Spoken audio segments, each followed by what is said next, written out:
Numerology ரீதியாகவும் அஸ்ட்ராலஜிக்கலாகவும் நீங்கள் பார்த்தீங்கன்னாக்க தங்கத்தின் விலை வந்து ஏறிக்கிட்டே தான் போகும், எப்போதுமே குறையவே குறையாது. ஒன்று.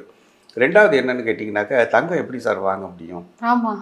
எப்படி வாங்க முடியும்? ஒரு கிராம் வந்து ஒரு 12,500 13,000 ஆயிடுச்சுனாக்கா நம்ம எப்படி ஒரு கிராம் தங்கத்தை எப்படி வாங்க முடியும் அப்படின்னு நம்ம சொல்லும்போது, நான் ஒரு கிளியரான ஒரு எக்ஸ்ப்ளனேஷன், அது அறிவார்ந்த விளக்கமாக கொடுக்கும். கொஞ்சம் பொறுமையாக இருக்கிறவங்களுக்கு இது நல்லாவே புரியும், மனசு தெளிவாகும். மலைக்க வேண்டிய அவசியம் கிடையாது. என்னன்னு கேட்டிங்கன்னா, பார்த்து அந்த ஹைக்கை பார்த்து பயப்பட வேண்டியதில்லை. நீங்கள் நான் சொல்கிற விஷயங்களெல்லாம் கொஞ்சம் கவனமாக கேட்டிங்கன்னா போதுமானது. எப்போவுமே பார்த்தீங்கன்னா தங்கத்தை வந்து சொக்க தங்கம்னு சொல்லுவாங்க. 100% பியூரிட்டியோடு வரக்கூடியது தான் சொக்க தங்கம்னு சொல்லக்கூடியது. இந்த சொக்க தங்கம் பெரும்பாலும் நம்ம வந்து நகைக்கடைகளில் என்ன பண்ணுவாங்க, வாங்கி அந்த சொக்கத்தை வந்து 916 பண்ணி தான் நம்ம ஆர்னமெண்டல், தெரியும் எல்லாருக்குமே, ஒரு ஆர்னமெண்டலாக பண்ணும்போது வளையாது, அது ஒரு நிலைத்தன்மை இருக்கிறதுக்காக 916 பண்ணி தான் நம்ம பண்ணுறோம் அப்படின்னு சொல்கிறாங்க. ஸோ தங்கமாக போடும்போது அதை போட்டுக்கிறாங்க. டைமண்ட் செட்டிங் அப்படின்னு போகும்போது 18 கேரட்.